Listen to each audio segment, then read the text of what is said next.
Vikramshila IAS coaching institute 14 बीघा ऋषिकेश भारत का भूगोल कर रहे थे हम, इंडियन ज्योग्राफी। उसमें आज हमारा चैप्टर है प्राकृतिक संकट तथा आपदाएं, नेचुरल हैजार्ड एंड कैलामिटीज।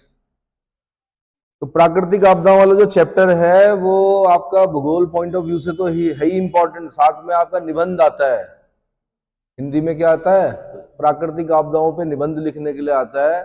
तो हो सकता है प्री में ये आपको 1 नंबर दे, लेकिन मेंस में आपको 70 से ज्यादा नंबर दे सकता है।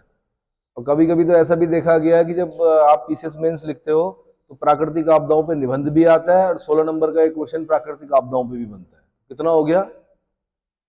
कितना हो गया भाई? लगभग 80-90 नंबर तक दे देता है कई बार। कितना? ये वाला चैप्टर पढ़ने में आपको बोर लगेगा, लेकिन ये पूरे अगर उसको देखा जाए, किसको? पीसीएस मेंस को देखा जाए तो 70, 80, 90 नंबर तक क्या करता है? ये देता है। ठीक है, हालांकि शॉर्ट में पढ़ा रहा हूं मैं, लेकिन फिर भी। तो प्राकृतिक संकट क्या है? प्राकृतिक संकट प्राकृतिक पर्यावरण में हालात के वे तत्व हैं जिनमें जन धन या दोनों को नुकसान पहुंचने की संभाविता होती है। भैया सबसे पहले तो लिखना ही पड़ता है कि प्राकृतिक संकट होता क्या है। तो प्राकृतिक संकट क्या है? प्राकृतिक पर्यावरण में हालात के वे तत्व हैं जिनमें जन धन या दोनों को नुकसान पहुंचने की संभाविता होती है।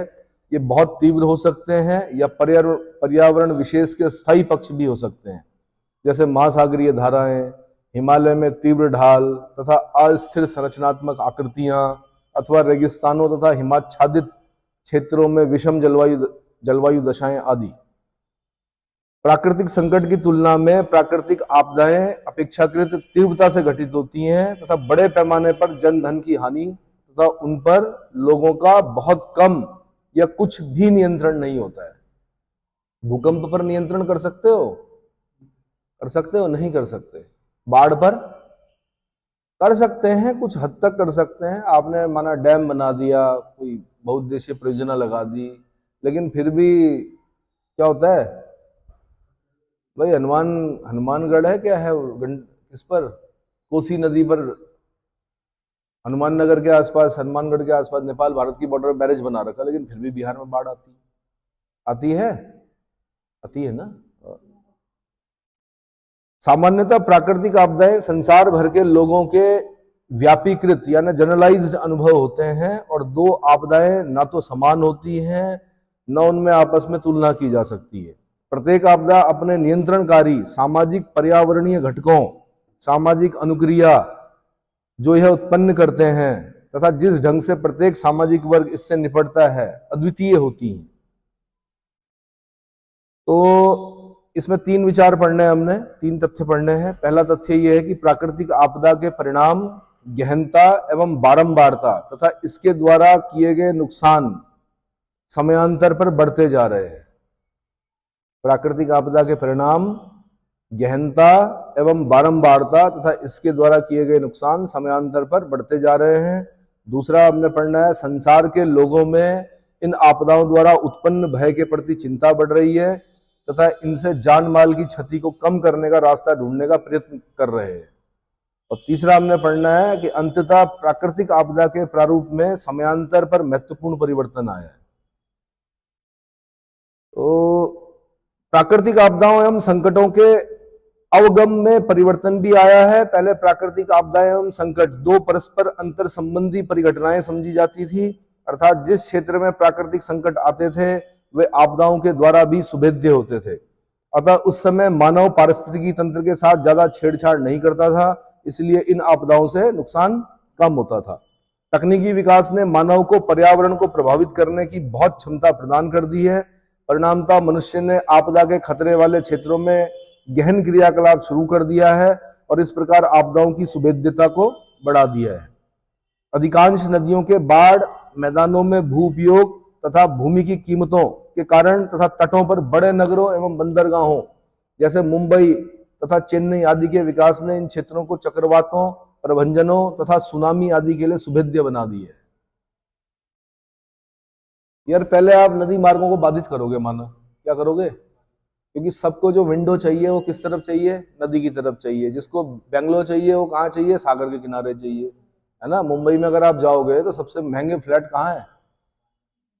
हाँ, सी फेसिंग है ना। ऋषिकेश में आप सबसे महंगे होटल देखेंगे तो वो वाले होटल्स, वो वाले रूम चढ़ते हैं जिनकी खिड़की किस तरफ खुलती है? गंगा जी की तरफ खुलती है। सबको कहाँ जाना है? तट पर जाना है। अब आपने नदी मार्गों को बाधित कर दिया, ये तो पता ही नहीं कि आप बाढ़ के मैदानों पर बैठे हुए। तो बाढ़ आएगी तो जन धन की हानि होगी, नहीं होगी? बहुत ज्यादा होगी। फिर क्या करते हैं? फिर बोलते हैं जी ऐसा हो गया। भाई बोल दिया कि जैसे हिमालयी क्षेत्र है वो बहुत इको सेंसिटिव जोन है, बोल रहे हैं वहां पे कि यार म्यूजिक मत बजाइए, पॉलिथीन मत फेंकिए, कूड़ा कबाड़ मत करिए, लेकिन फिर भी क्या? और एक नियंत्रित लोग, मतलब नियंत्रित मात्रा में लोग जाएं, लेकिन क्या करना है कि सबको क्या करना है? अपना स्टेटस लगाना है। क्या करना है? फेसबुक पे या क्या बोलते हैं, इंस्टाग्राम पे, इंस्टा पर रील बनानी है सबको, ब्लॉगर्स जिसे बोलते हैं। तो फिर भैया तो तब तो क्या होगा? क्या होगा फिर? आपदा आएगी, है ना। अब जैसे चक्रवात, अब अगर सागर तटीय क्षेत्रों में जनघनत्व कम है या नहीं नहीं के बराबर है तो चक्रवात आ रहा है तो कोई दिक्कत नहीं, क्या होगा? पेड़ उखड़ेंगे, है ना। पेड़ ही तो उखड़ेंगे, जन धन की हानि नहीं होगी। लेकिन जब वहां पर बहुत सघन बसाव हो जाएगा और चक्रवात आएगा तो दिक्कत होगी।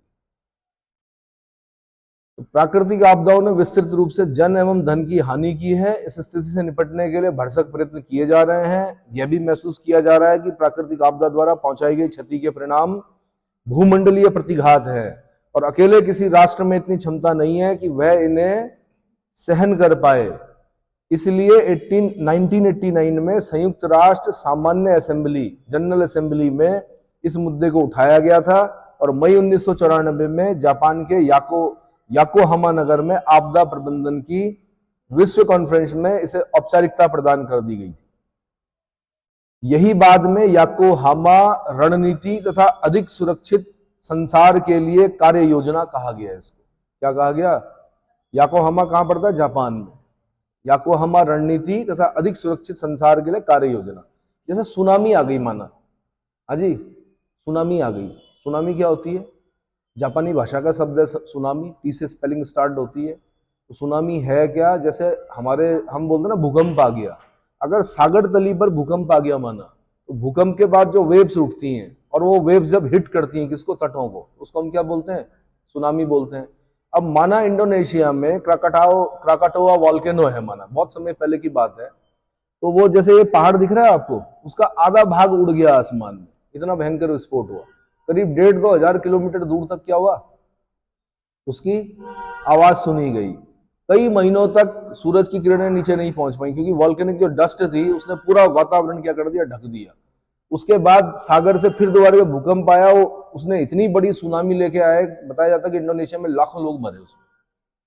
कुछ सुनामी से मरे, कुछ किससे मरे? वॉल्केनिक डस्ट से मरे। जब वॉल्केनिक डस्ट होती है ना, पूरे फैल जाती है तो सांस लेने में तकलीफ होती है।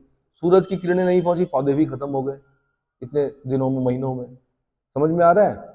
अब क्या हुआ? माना इंडोनेशिया चुपचाप बैठ जाए, मैं नहीं बता रहा किसी को, तो भाई वो इंडोनेशिया की जो सुनामी है वो और देशों के तटों को भी तो क्या करेगी? हिट करेगी। अब माना चेन्नई को हिट करेगी, तो अगर हमने चेन्नई वालों को नहीं बताया या इवैक्यूएट नहीं किया लोगों को, तो क्या होगा? जन धन की हानि होगी। ठीक है। अभी कुछ साल पहले जो चेन्नई में सुनामी, उसका वीडियो देखना आप, स्कूल के बच्चे जा रहे हैं, कुछ बालक बालिकाएं जा रहे हैं बेचारे, तब तक सुनामी ने हिट कर दिया, सबके सब क्या हो गए? पूरा मार्केट बह गया जिसे बोलते हैं चेन्नई में। शोर टेम्पल्स बह गए आपके, डूब गए पूरे। सुनामी क्या होती है? कितनी बड़ी लहर हो सकती है सुनामी की? 100 फीट ऊंची हो सकती है। हम कितने फीट पे बैठे हुए हैं? ये 30 फीट है। एक मंजिल 10 फीट की होती है। आप लगा लीजिए 10 फीट का क्या, 10 स्थान की 100, जितना 10 मंजिला इमारत होती है उतनी बड़ी वेव्स हो सकती हैं। और वो वेव्स ऐसे एक बार अगर ऐसे आ गई तो जब वापस जाएगी तो ये जितने दिख रहे हैं ना आपको स्ट्रक्चर, ये कुछ भी नहीं दिखेगा। इतना पावर होता है किसमें? सुनामी में। समझ में आया? हालांकि समुद्र तटों को, जो समुद्र के तटों पर जो आकार दिखता है आपको, उसको सबसे ज्यादा प्रभावित कौन करती है? सी वेव्स करती हैं। लहरें करती हैं, लहरें क्योंकि हर समय चल रही, सुनामी तो सालों में कई बार एक दो बार आती है। समझ में आया? ये क्वेश्चन यूपीएससी वालों ने पूछा कि सागर के तटों की जो आकृति है उसका निर्धारण करने में सबसे महत्वपूर्ण योगदान किसका है? पहला ऑप्शन उन्होंने सुनामी दिया। ठीक है, सुनामी 10 साल में एक बार आई, एक बार में काफी कुछ चेंज कर देती है, लेकिन क्योंकि बार बार कौन कर रहा है सबसे ज्यादा प्रभावित? वेव्स, जो सागर की लहरें होती है। ठीक है, अब प्राकृतिक आपदाओं का वर्गीकरण बता रहा हूं मैं। विश्व भर में लोग विभिन्न प्रकार की आपदाओं का अनुभव करते हैं, उनका सामना करते हुए इन्हें सहन करते हैं। अब लोग इनके बारे में जागरूक हैं और इनसे होने वाले नुकसान को क्या कम करने की चेष्टा में कार्यरत हैं। इनके प्रभाव को कम करने के लिए विभिन्न स्तरों पर विभिन्न कदम उठाए जा रहे हैं। प्राकृतिक आपदाओं से दक्षता से निपटने के लिए उसकी पहचान एवं वर्गीकरण को एक प्रभावी और वैज्ञानिक कदम समझा जा रहा है। प्राकृतिक आपदा को मोटे तौर पे 4 प्रकारों में वर्गीकृत किया जा सकता है, जैसे वायुमंडलीय प्राकृतिक आपदा, भौमिक प्राकृतिक आपदा, जलीय प्राकृतिक आपदा, जैविक प्राकृतिक आपदा। प्राकृतिक आपदाओं के 4 प्रकार कौन कौन से हैं? वायुमंडलीय, इसका भी सब डिवीजन करना है आपने। वायुमंडलीय में क्या होगा? बर्फीला तूफान। आप कहीं बर्फ वाले क्षेत्र में जा रखे हैं, एवलांच आ गया, तब तक क्या आ गया? एवलांच समझते हैं? हाँ, बर्फ का तूफान। कभी आप सुनते होंगे कालिंदी ट्रैक है जैसे उत्तराखंड में, तो बड़ा खतरनाक माना जाता है, कई बार बर्फीला तूफान आ जाता है वहां। आप कालिंदी ट्रैक पास कर रहे हैं, विजिबिलिटी बिल्कुल 0 है और कई प्रकार के क्या ऑब्स्टिकल्स हैं, ठंड है, बहुत सारी चीजें हैं, गाइड चाहिए होता है, लेकिन बर्फीला तूफान आ गया, ना तो गाइड कुछ कर सकता है, कोई भी कुछ नहीं कर सकता। फिर तो ये है कि क्या मिल के जाना पड़ता है। फिर तो बर्फीला तूफान आ गया, तड़ित झंझा आ गई, तड़ित झंझा है ना, तड़ित हो गया, बिजली गिर गई। हिमाचल हो गया, उत्तरकाशी के कुछ गांव हो गए, आपने सुना होगा, वहां पर क्या होता है, लकड़ी के मकान बनाए जाते हैं, 2 मंजिला 3 मंजिला लकड़ी से बने होते मकान। किससे? अब क्या होता है, गांव में बिजली गिर गई, अब बिजली एक मकान पे गिरी, आग लगी, तो उसमें पशु भी जल गए, मानव भी जल गए। अब गांव में एक मकान जला, फिर दूसरा जला, फिर तीसरा, तो ऐसे कई घटनाएं हमें देखने को मिलती उत्तराखंड के। कहा? उत्तरकाशी वाला जो रीजन है, जो हिमाचल से लगा हुआ जो बॉर्डर है, जहां पर आपके क्या होते हैं, सघन वन है, चीड़ है, देवदार है, तो उन पर बिजली गिरती है ज्यादा, चीड़ पर गिरती है जैसे बिजली। चीड़ का जो वृक्ष है, मैंने ऐसे क्षेत्र भी देखे हैं कि ऊपर से चीड़ पर बिजली गिरी हुई है, नीचे तक तने से फाड़ के निकली हुई है, और पूरा पेड़ क्या खोखला हो रखा है। समझ में आया? तो अगर ऐसा जहां पर बसाव होगा वहां पर अगर ऐसा हो गया तो फिर दोबारा क्या आपदा? टॉर्नेडो हो गया। तूफानों में सबसे खतरनाक होता है टॉर्नेडो, स्पाइरल शेप होता है उसका, है ना। भैंस चल रही है उसको भी उड़ा देता है वो, गाय चल रही है उसको भी उड़ा देगा टॉर्नेडो, है ना। ऐसे ही उष्णकटिबंधीय चक्रवात हो गए। हमारा उड़ीसा तट बार बार आपको पता है हिट होता है किससे? चक्रवातों से। सूखा हो गया, ड्रॉट जिसको बोलते हैं। सूखे का मतलब खाली बारिश होना नहीं होता है, सूखे का मतलब कई बार क्या होता है, जैसे भारत में जो अकाल पड़े थे या सूखा पड़ा था, वो अंग्रेजों की नीतियों के कारण पड़ा था। किनके कारण?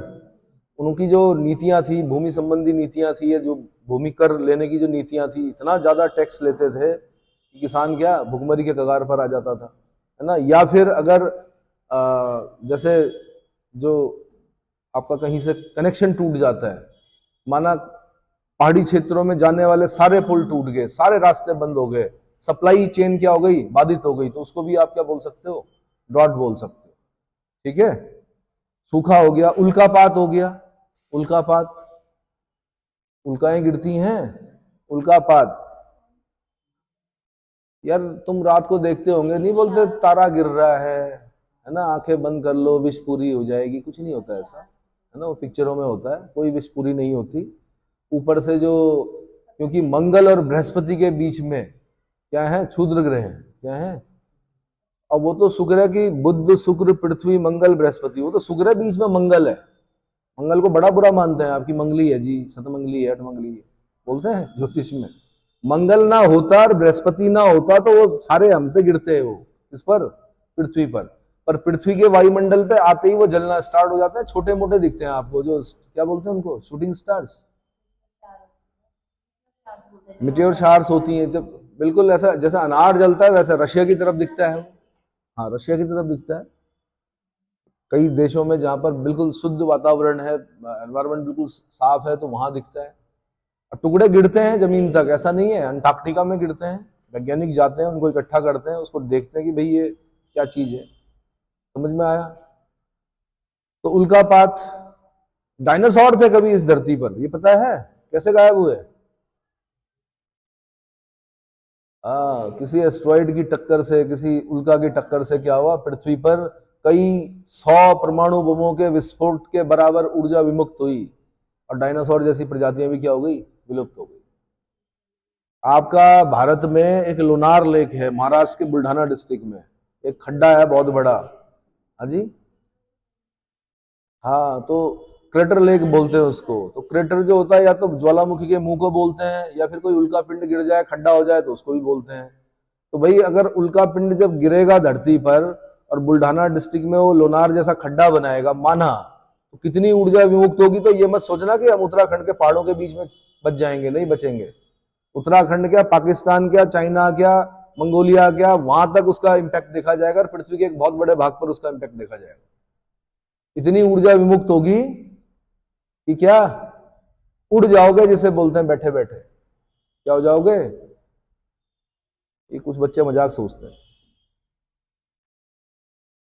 अगला है पाला, लू, शीतलहर, सुना है इसके बारे में? ये सब वायुमंडलीय आपदाओं में आती है। पाला पड़ने से फसल बर्बाद हो गई, लू से इतने लोग मर गए, शीतलहर से इतने लोग मर गए, सुना है? आपदाएं हैं ये, क्या है? भौमिक प्राकृतिक आपदाओं में अगर हम बोलें तो भौमिक प्राकृतिक आपदाओं में जैसे भूकंप, क्या, जितनी भी आपदाएं हैं उनमें सबसे ज्यादा जो नुकसान पल भर में, मतलब माइक्रो सेकंड्स में, वो किससे होता है? भूकंप से होता है। किससे? भूकंप से। दूसरा ज्वालामुखी हो गया। शुक्र है भाई भगवान का कि भारत में मुख्य भूमि में एक भी वॉल्केनो नहीं है, लेकिन अंडमान निकोबार में 2 वॉल्केनो है, एक का नाम है बैरन, एक का नाम है नारकंडम। बैरन जो है वो एक्टिव वॉल्केनो है, वो अंडमान निकोबार की तरफ है, कुछ साल पहले सक्रिय हुआ था, अभी भी शायद सक्रिय है। ठीक है, मुख्य भूमि में माना अगर ऐसा वॉल्केनो होता, कैसा, जैसा हम बैठे हुए हैं यहाँ पर, और ये सामने माना ये विसुवियस होता, जैसे इटली में विसुवियस, तो अगर इससे इरप्शन होता तो पायरोक्लास्टिक फ्लो आता, और जहां पर हो ना, हाँ वो वहीं पर क्या, भस्म, क्या हो जाते, क्या हो जाते।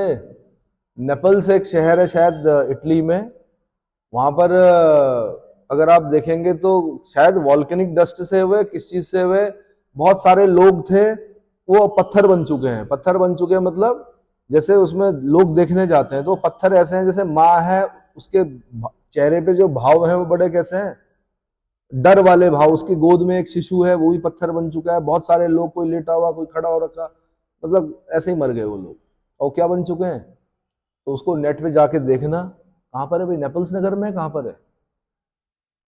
सबसे खोजी जो हमारे स्टूडेंट हैं वो आप हैं, आप तुरंत खोज कर बता देते हैं मेरे को, दिखा भी दीजिए इन्हें कैसे हैं वो लोग। ठीक है, तो ज्वालामुखी हो गया, पायरोक्लास्टिक फ्लो बोलते हैं उसको, जो लावा आता है ना, लावा के भी 2 नेचर होते हैं, एसिडिक और बेसिक। एक लावा बहुत तेजी से आता है, वो वॉल्केनो इरप्शन हुआ वहां पर, और तुरंत विद इन क्या 15 मिनट 10 मिनट क्या हो गया, 5 मिनट में यहां पहुंच गया, और सबके सब क्या, खत्म। दूसरा होता है धीरे धीरे, बड़ा उसकी विस्कोसिटी जो होती है वो ज्यादा होती है, धीरे धीरे धीरे धीरे खिसक रहा होता है। ठीक है, ऐसे ही भाई हिमस्खलन, भूस्खलन होता है, लैंडस्लाइड, इससे तो बड़े अच्छे परिचित हैं आप उत्तराखंड के लोग। लैंडस्लाइड क्या होता है, हिमस्खलन हो गया, हिमस्खलन के साथ साथ अवतलन हो गया। माना अवतलन का कास्टलैंड फॉर्म में रह रहे हैं आप, एक ऐसी भूमि में रह रहे हैं जो चूना प्रदेश है, और नीचे गोलन की क्रिया चल रही है, और पता लगा गुलते गुलते गुलते नीचे खोखला हो गया, और सीधे क्या हो गया, धस गया पूरा का पूरा, दैट इज अवतलन। ऐसे मृदा अपरदन, मृदा अपरदन, ये सब भौमिक प्राकृतिक आपदाओं में आता है। किसमें आता है? जलीय प्राकृतिक आपदाएं, फिर तीसरे नंबर की जो प्राकृतिक आपदाएं वो क्या है? जलीय प्राकृतिक आपदाएं। उसमें कौन आता? बाढ़ आती है। सबसे ज्यादा बारंबारता आपदाओं में किसकी है? बाढ़ की है। किसकी है? बाढ़ की। देश मतलब पृथ्वी में किसी ना किसी देश में हर समय क्या है? बाढ़ है। यहाँ पे नहीं है लेकिन किसी देश में आ रखी होगी, इस समय बाढ़ आ रखी होगी, बाढ़ से परेशान होंगे लोग। बारंबारता वर्ड यूज करना, आपने क्या करना है? बारंबारता मतलब बार बार आने वाली।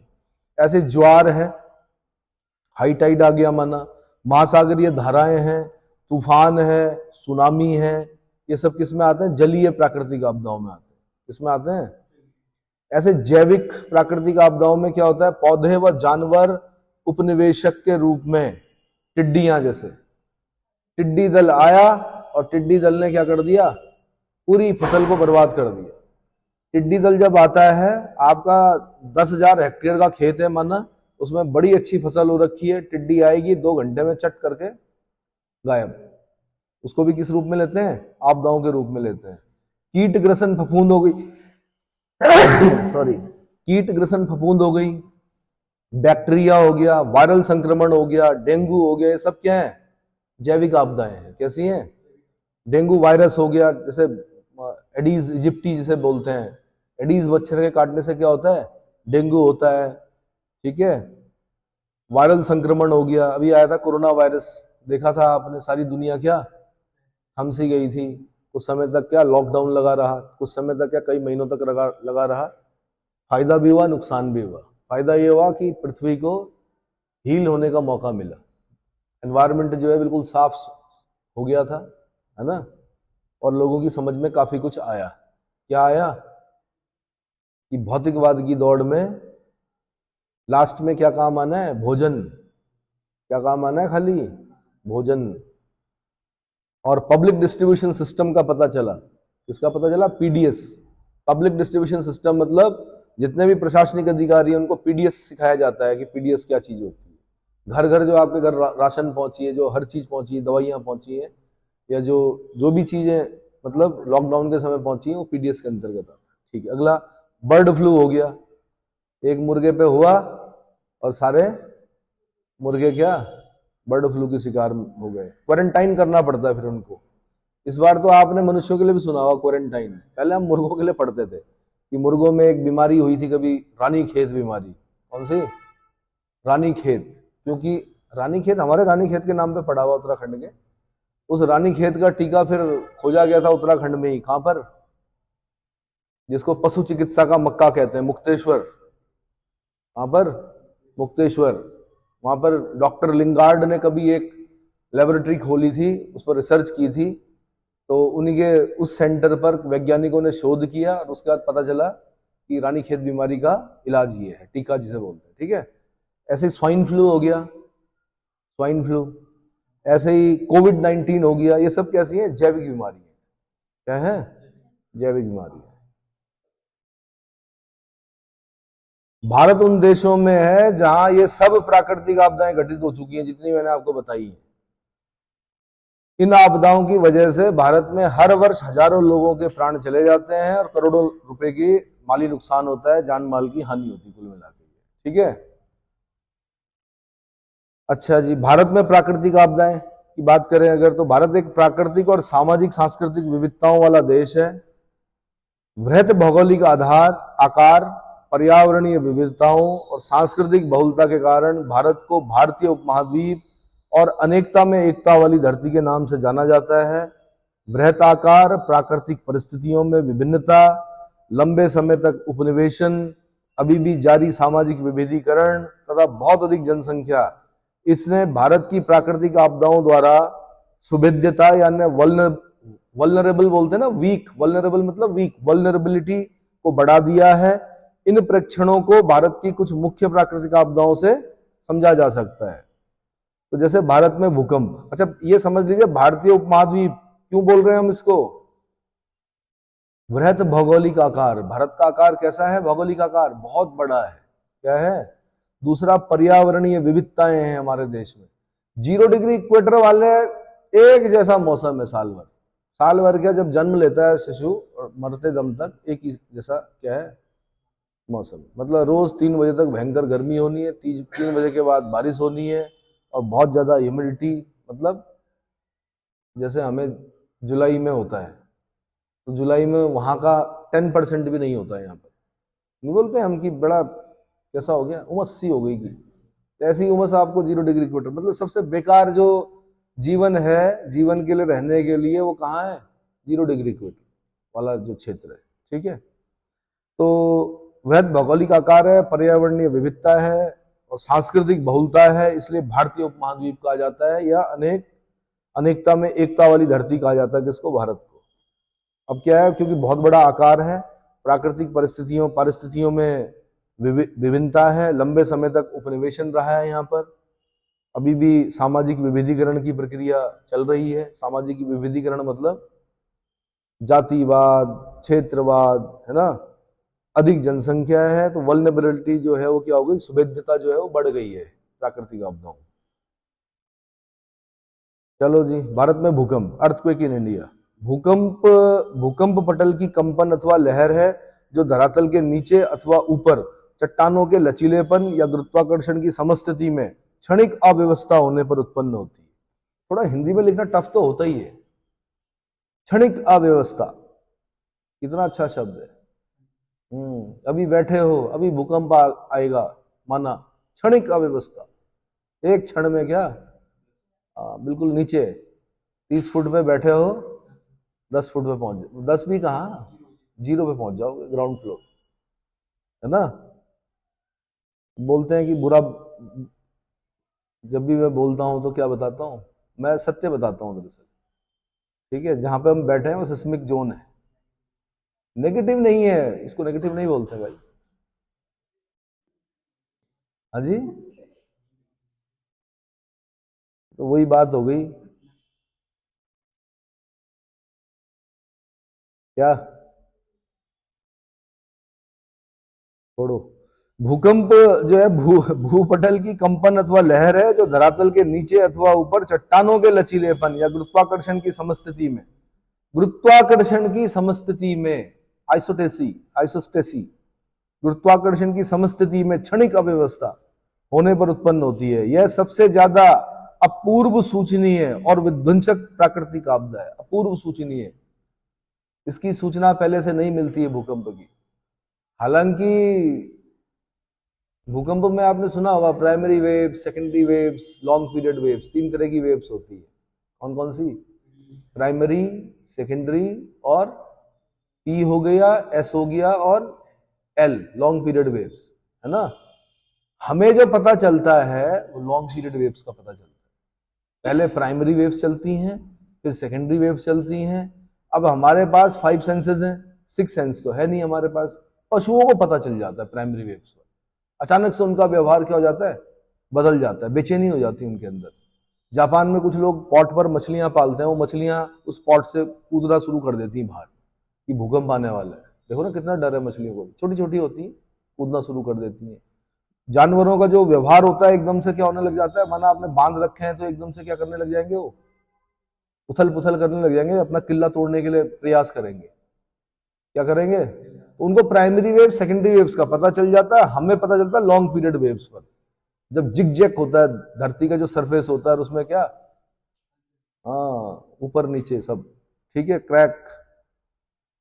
तो भूकंप ये सबसे ज्यादा अपूर्व सूचनीय है, विध्वंसक प्राकृतिक आपदा है। विद इन 2 मिनट 3 मिनट सारा क्या, पूरा शहर कहां, मलबे में तब्दील हो जाता है। इतना समझ में आ गया।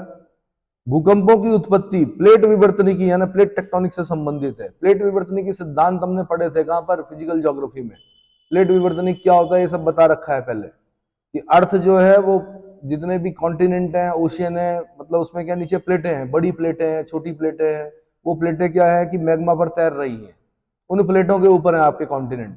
कुछ प्लेटें जो है कॉन्टिनेंटल प्लेट हैं, कुछ क्या है, मतलब महाद्वीपीय प्रकार की प्लेटें हैं, कुछ ओशनिक प्लेट हैं, कुछ प्लेटें ऐसी इसमें महाद्वीप और ओशन दोनों है। ठीक है, और वो प्लेटें क्या कर रही हैं, गति कर रही है। जैसे हमारी गोंडवाना प्लेट यूरेशियन प्लेट के नीचे जा रही है, सबडक्शन चल रहा है वहां पर।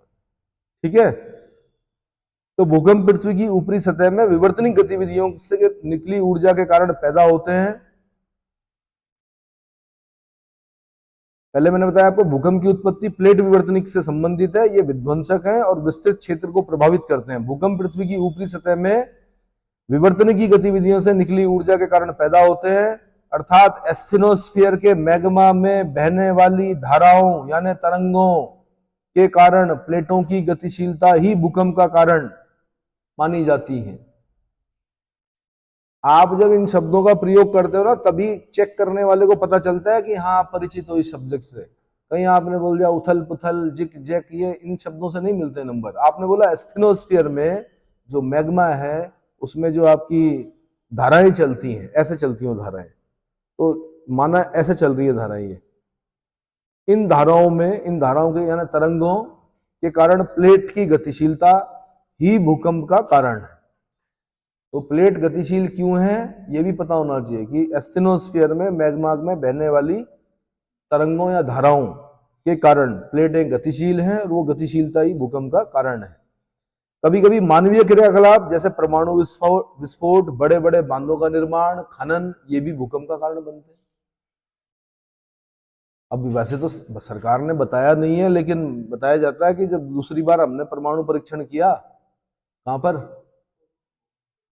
पर पोखरण में, पोखरण परमाणु परीक्षण हुआ, उसके कुछ समय बाद भुज में भूकंप आया। कहां पर? जबकि आता नहीं था वहां। ऐसे ही क्या हुआ, कोयना नदी में हमने डैम बनाया, नीचे तो भूकंप आते ही नहीं थे। दक्कन की भूमि तो बड़ी स्ट्रांग कठोर है, उसमें भूकंप आते ही नहीं थे। हमने कोयना डैम बनाया, रिजर्वायर बना दिया, पानी जमा कर दिया।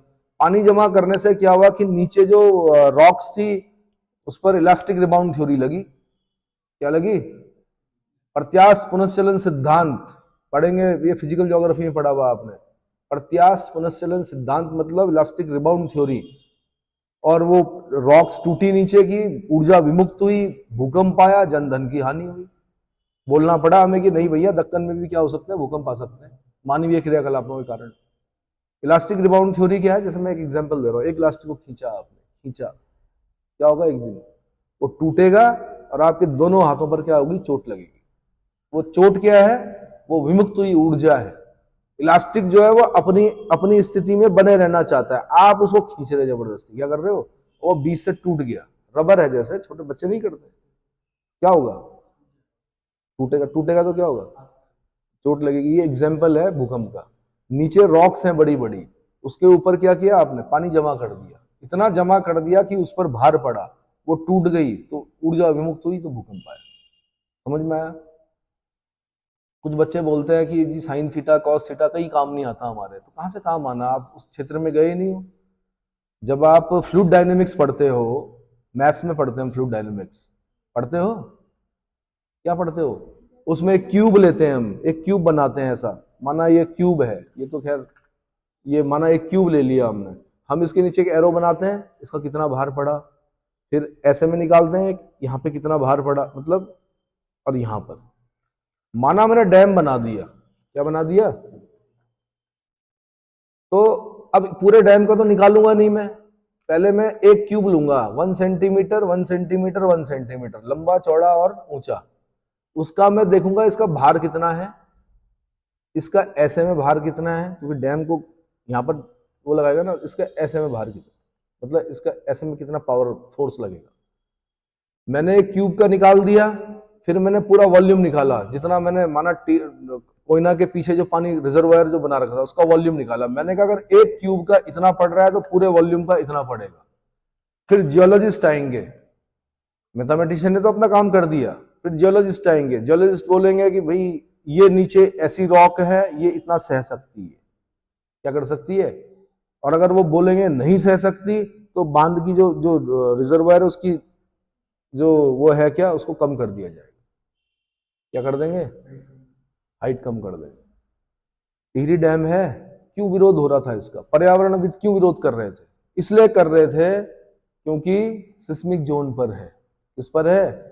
ठीक है, आपने कंक्रीट डैम नहीं बनाया, आपने कॉफर डैम बना दिया, लेकिन कल को अगर माना बहुत ज्यादा वर्षा हो जाती है और बहुत बड़ा मतलब रिजर्वायर, वहां तक तो पानी गया ही नहीं अब तक जितना उसकी हाइट है, और माना वहां तक पानी भर जाता है, तो फॉल्ट के ऊपर है वो, कौन, डैम। उसके नीचे के उस पर क्या पड़ सकता है, जो भार पड़ेगा या जो क्या पड़ेगा डैम पर आगे और डाउन में पड़ेगा, तो उससे क्या हो सकता है भाई, दिक्कत हो सकती है। इसलिए उसका विरोध किया जा रहा था। और बताया उन्होंने कि भाई 8 रिक्टर स्केल पे 9 तक का भूकंप झेल लेगा, तो ठीक है भाई, रिक्टर स्केल पे 8 तक का भूकंप। बट ये क्षेत्र ऐसा है कि जहां पर रिक्टर स्केल पे 9 का भूकंप भी आ सकता है। बद्रीनाथ केंद्र है 1803 में, कौन, रिक्टर स्केल पे 9 का भूकंप आया, 1803 की बात है। 75% जनसंख्या क्या हो गई थी उत्तराखंड की, 25% रह गए थे खाली, 75% कहां, अरे बद्रीनाथ नहीं, बैकुंठ। 75% लोग कहां, ऊपर। खाली बद्रीनाथ केंद्र था, केंद्र। पूरे उत्तराखंड में आया वो गढ़वाल क्षेत्र में भूकंप। एक केंद्र होता है, नहीं आया समझ में, केंद्र का मतलब ये होता है, इधर देखो 50 किलोमीटर नीचे से भूकंप शुरू हुआ माना, तो इसके ठीक ऊपर माना ये बद्रीनाथ है, तो हम बोलेंगे केंद्र कहां पर है, बद्रीनाथ है। फिर वहां से वेव चलती हैं, तो उसकी चपेट में भाई देहरादून भी आएगा, सब आएंगे उसमें। नहीं आया, आ गया, ठीक है। चलो, गलती बच्चों की नहीं है, गलती किसकी है। ऐसा नहीं कि किताबें नहीं थी बचपन में, थी, उसको पढ़ा नहीं गया, पढ़ाया नहीं गया ढंग से। खनन, अत्यधिक खनन करोगे तो भी दिक्कत होगी भाई। अत्यधिक खनन से भी क्या होगा, दिक्कत हो सकती है, बहुत बड़ा भूखंड गिर सकता है नीचे। भूखंड गिरने से क्या होगा, हाँ, भूकंप आ सकते हैं। ज्वालामुखी विस्फोट, ज्वालामुखी जब फटता है तो भाई भूकंप तो आता ही आता है। ज्वालामुखी विस्फोट हो गया, चट्टान के गिरने से, भूस्खलन से, जमीन के अवतलन से, अवतलन बोलते हैं धंसने से, जमीन के धंसने से, बांध व जलाशयों के बैठने से आने वाला भूकंप कम क्षेत्र को प्रभावित करता है, नुकसान भी कम पहुंचता है। इंडियन प्लेट प्रतिवर्ष उत्तर और उत्तर पूर्व दिशा में 1 सेंटीमीटर, और कुछ भूवैज्ञानिक तो कहते हैं 5 सेंटीमीटर खिसक रही है। कितना, 1 सेंटीमीटर खिसक रही है। किस दिशा में, उत्तर और उत्तर पूर्व दिशा में। हिमालय का निर्माण ऐसे ही थोड़े हुआ यार, गोंडवाना प्लेट यूरेशियन प्लेट से टकराई, बीच में तो टेथिस सी था, क्या था, टेथिस सागर था। उस प्लेट टकराई पहले, फिर सबडक्शन हो गया, नीचे चली गई जो गोंडवाना प्लेट है, इसके यूरेशियन प्लेट के नीचे। टेथिस सी का पानी इधर उधर हो गया, और जो गाद थी उसमें वो फोल्ड हो गया, फोल्डेड माउंटेन बन गया। यंगेस्ट फोल्डेड माउंटेन क्या, हिमालय। उसके एग्जाम्पल कैसे दिखते हैं आपको, आप हिमालयी क्षेत्र में जाओ, नेपाल क्षेत्र में जाओ, आप चमोली मलारी में जाओ, अन्य जगहों पर जाओ, एवरेस्ट पे जाओ, वहां पे आपको कुछ फॉसल्स मिलेंगे। उन फॉसल्स को अगर आप तोड़ोगे तो उसके अंदर से डिजाइन मिलेगा आपको। धार्मिक लोग उसमें देवता का वास समझते हैं, लेकिन एक जियोलॉजिस्ट और ज्योग्राफी जो वाला स्टूडेंट होगा वो बताता है कि 1 करोड़ साल पहले एक मछली तैरती थी, कहां पर, टेथिस सी में। वो 6000 मीटर हाइट पर कैसे पहुंच गई, तो फोल्ड पड़ा, क्या पड़ा, फोल्ड। उस फोल्ड के बीच में जो जीव दब गए, या जो ये जितना भी चूना दिख रहा है आपको, ये कौन है, ये वो है जो खोल वाले क्या थे, अरे जहां जहां पे चूना दिखता है आपको, चूना कहां से आया, पहाड़ों में। खोल वाले जो जीव थे, जो समुद्र में तैरते थे, जब वो एक जगह पर इकट्ठे दब गए तो वो क्षेत्र चूना क्षेत्र होते हैं। क्या होते हैं, नहीं आया समझ में। अरे भाई जब आप जाते हो ऊपर की तरफ तो सिरू बगड़ में जी रोड ब्लॉक है, सिरू बगड़ में जी लैंडस्लाइड हो रहा है, क्यों हो रहा है ये भी तो पता करो, क्योंकि चूना है वहां पर। वहां बारिश आएगी तो गिरेगा, धूप पड़ेगी तो गिरेगा।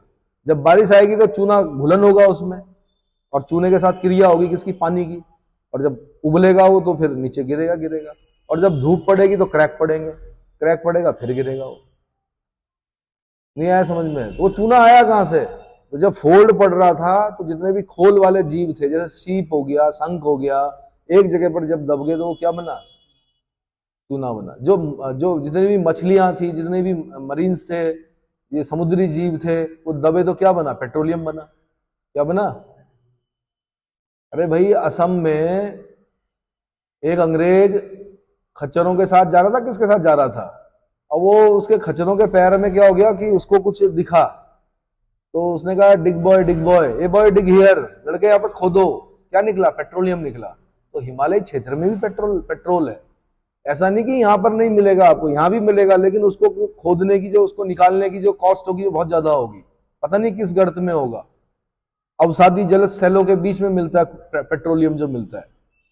नहीं आया समझ में यार? इतना तो समझ लो कि वनस्पतियों के दबने से कोयला बना, समुद्री जीवों के दबने से क्या बना? पेट्रोलियम बना। इसीलिए पेट्रोल हमेशा अवसादी जलज शैलों में ही मिलता है। किसमें मिलता है? अवसादी जलज शैलों में मिलता है। और जहां पे ये खोल, शीप वाले, शंख ये दबे, वहां पर क्या मिलता है? चूना मिलता है। क्या मिलता है?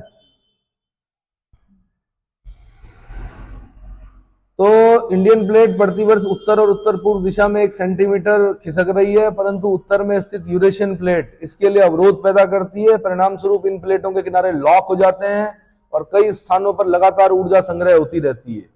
यार ये है, जैसे ये ऐसे माना ये प्लेट है, ये एक नीचे घुसी हुई, अब क्या हुआ कि लॉक हो गया, यहाँ पे लॉक हो गया। ये लॉक कहीं ना कहीं टूटेगा तो झटका पड़ेगा। फिर लॉक जब टूटेगा तो क्या होगा? झटका पड़ेगा। तो हम सुनेंगे कि नेपाल में भूकंप आ गया।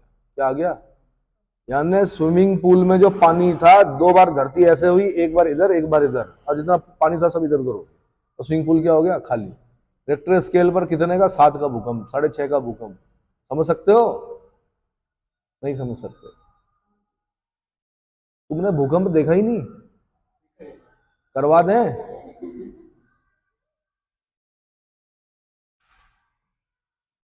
ओहो, इसका मतलब प्रैक्टिकल नहीं पता है अभी आपको। हम लोगों ने तो देखा है ना कि हम देहरादून में बैठे हुए, 3री मंजिल में बैठे हुए, और तब तक रात का टाइम था, भूकंप आया, केंद्र उत्तरकाशी था, और कुकर चढ़ा हुआ, कुकर गिर गया नीचे, और क्या बोलते हैं, बर्तन गिर गए सारे नीचे, खन खन खन जिसे बोलते हैं, और उसके बाद सब भाग रहे हैं कहाँ? सीढ़ियों से नीचे। और फिर रात भर बैठे हुए हैं कि यार दोबारा आएगा। 3 वेव्स चलती है। नहीं आया समझ में? इसलिए इंटरेस्ट नहीं आ रहा पढ़ने में भूकंप होता क्या है। तो इसको समझो कि यूरेशियन प्लेट इसके लिए अवरोध पैदा कर रही है। परिणाम स्वरूप इन प्लेटों के किनारे लॉक हो जाता है, कई स्थानों पर लगातार ऊर्जा संग्रह होता रहता है। अधिक मात्रा में ऊर्जा संग्रह से तनाव बढ़ता रहता है, दोनों प्लेटों के बीच लॉक टूट जाता है, और एकाएक ऊर्जा मोचन से हिमालय के चाप के साथ भूकंप आ जाता है। कश्मीर में भूकंप, नेपाल में भूकंप, उत्तराखंड हिमाचल में भूकंप, उधर अफगानिस्तान वाला जो क्षेत्र है वहां पर भूकंप। ये सब भूकंपीय क्षेत्र हैं भाई, है ना। अरुणाचल प्रदेश में भूकंप। लंबे समय तक भूवैज्ञानिक प्रायद्वीपीय पठार, जो कि सबसे पुराना स्थिर और प्रौढ़ भूभाग है, उस पर आए भूकंपों की व्याख्या करने में कठिनाई महसूस करते थे। लेकिन कुछ समय पहले भूवैज्ञानिकों ने एक नया सिद्धांत प्रतिपादित किया, जिसके अनुसार लातूर और उस्मानाबाद महाराष्ट्र में के नजदीक भीमा यानी कृष्णा नदी के साथ साथ भ्रंश रेखा विकसित हुई है। क्या हुई है? भ्रंश रेखा विकसित हुई है। इसके साथ ऊर्जा संग्रह होता है तथा इसकी विमुक्ति भूकंप का कारण बनती है। क्या बनती है? इस सिद्धांत के अनुसार संभवतः इंडियन प्लेट टूट रही है। नए सिद्धांत आ गए भाई। इंडियन प्लेट क्या हो रही है? टूट रही है। ठीक है। तो राष्ट्रीय भूभौतिकी प्रयोगशाला, भारतीय भूगर्भिक सर्वेक्षण, मौसम विज्ञान विभाग और भारत सरकार और इनके साथ कुछ समय पूर्व बने राष्ट्रीय आपदा प्रबंधन संस्थान ने भारत को 5 भूकंपीय क्षेत्रों, 5 जोन में बांटा है। कितने में? जोन 5, जोन 4, जोन 3, जोन 2 और जोन 1। उल्टा पढ़ते हैं इसको हम, सबसे ज्यादा से कम की ओर।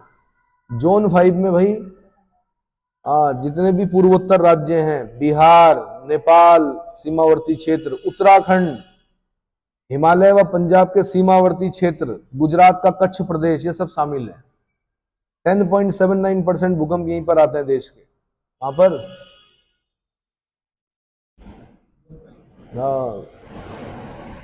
रिएक्टर स्केल पर 9 और 9 से अधिक तीव्रता के भूकंप आ सकते हैं जोन 5 में। कितने? रिएक्टर स्केल पर 9, और हमने तो 6, 6.5 के देखे, 7 तक के देखे, 6, 6.5 देखा होगा हम लोगों ने। दूसरा हो गया जोन 4। इसमें कौन आता है? सिक्किम, बिहार। बिहार का भूकंप कम था एक जमाने में, बहुत भयानक भूकंप आया था। सिक्किम, बिहार, उस समय हम अंग्रेजों के गुलाम थे। ठीक है।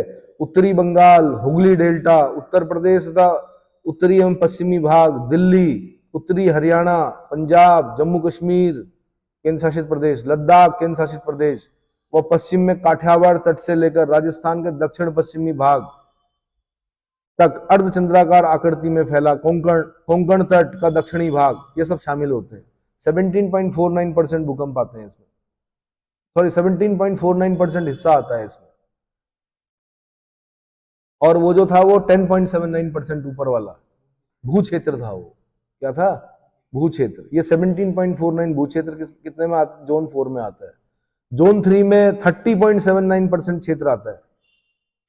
6 से 7 रेक्टर स्केल पर 6 से 7 के भूकंप आते हैं यहाँ पे। उत्तर प्रदेश का मध्यवर्ती व दक्षिणी पूर्वी भाग, बिहार व पश्चिम बंगाल का मैदानी भाग आता है इसमें। न्यून प्रभाव वाला क्षेत्र है जोन 2, ये 6 से कम आते हैं यहाँ पे भूकंप। भूकंप प्रभाव की तीव्रता 6 से कम मिलती है। इसमें बहुत बड़ा क्षेत्र आता है। और एक फिर न्यूनतम प्रभाव वाला क्षेत्र होता है जोन 1, जैसे दक्षिण व पूर्वी राजस्थान, यहाँ पर भूकंप ना के बराबर है। पश्चिमी मध्य प्रदेश, दक्षिण छत्तीसगढ़, पश्चिमी उड़ीसा, आंध्र प्रदेश का अधिकांश पश्चिमी व मध्यवर्ती भाग, कर्नाटक का पूर्वी भाग, झारखंड, ठीक है, यह क्षेत्र भूकंप की दृष्टि से शून्य माना जाता है। झारखंड में भूकंप नहीं आते हैं, कर्नाटक के पूर्वी भाग में भूकंप नहीं आते हैं, आंध्र प्रदेश का अधिकांश पश्चिमी और मध्यवर्ती भाग में भूकंप नहीं आते हैं, दक्षिणी छत्तीसगढ़ और पश्चिमी उड़ीसा में भी भूकंप नहीं आते हैं, पश्चिमी मध्य प्रदेश में भी नहीं आते। उड़ीसा में भूकंप नहीं आते तो वहां चक्रवात आते हैं। काल बैठा है कुछ ना कुछ क्या करने के लिए, ठीक है। लेकिन इस क्षेत्र में महाराष्ट्र में कोयना 1967 में भूकंप आया, लातूर उस्मानाबाद 1993 में भूकंप आया। कहां पर? लातूर 1993 में भूकंप आया। भूगर्भवेताओं को आश्चर्य में डाल दिया और पता चला कि ये मानव निर्मित भूकंप थे। जो आपका कहां पर कोयना में आया वो रिजर्वायर की वजह से आया, डैम बनाने की वजह से कोयना नदी पर, और लातूर में जो आया उस्मानाबाद में वो कहीं परमाणु विस्फोट का कारण माना जाता है। इतना समझ में आ गया? तो इसमें आगे का जो होगा वो मैं अगले लेक्चर में बताऊंगा कि क्या होता है भ्रंश, क्या होता है भूकंप, क्या होता है, और स्केल जो होते हैं वो क्या होता है, रेक्टर स्केल क्या होता है, क्यों उसको लॉगरिथमिक स्केल बोलते हैं, है ना, क्या लॉगरिथमिक स्केल, लघुगणकीय स्केल क्यों बोलते हैं, कुछ क्वेश्चंस बताऊंगा कैसे कैसे क्वेश्चन बनते हैं, ठीक है। कुछ भूकंप बताऊंगा कौन कौन से भूकंप आए। रेक्टर स्केल पर 8.5 का भी भूकंप आया कभी 15 अगस्त 1950 को, जिस दिन देश आजाद हो रहा था असम में, उस दिन 8.5 का भूकंप आ रहा था। कब? 15 अगस्त 1900 सॉरी आजाद नहीं, आजादी का जश्न मना रहा था देश। 47 में आजाद हो गए थे हम, 3 साल 15 अगस्त की चल रही थी तैयारी, असम में भूकंप आ गया, है ना। ऐसे ही एक और आया था 26 जनवरी को, हाँ, गुजरात भुज कच्छ क्षेत्र में जो भूकंप आया, 26 जनवरी का टाइम था भाई, गुजरात में भूकंप आ गया भुज में, कच्छ क्षेत्र में। और भूकंप कितने का था वो? 26 जनवरी 2001 को 6.9 का था भूकंप। 30,000 लोग मारे गए थे उसमें। बहुत ज्यादा लोगों की जो डेथ हुई है वो इसमें हुई है। कौन सी? 26 जनवरी 2001 वाला 30,000। ये तो सरकारी आंकड़े हैं, छोटे मोटे तो पता नहीं कितने हुए। ठीक है।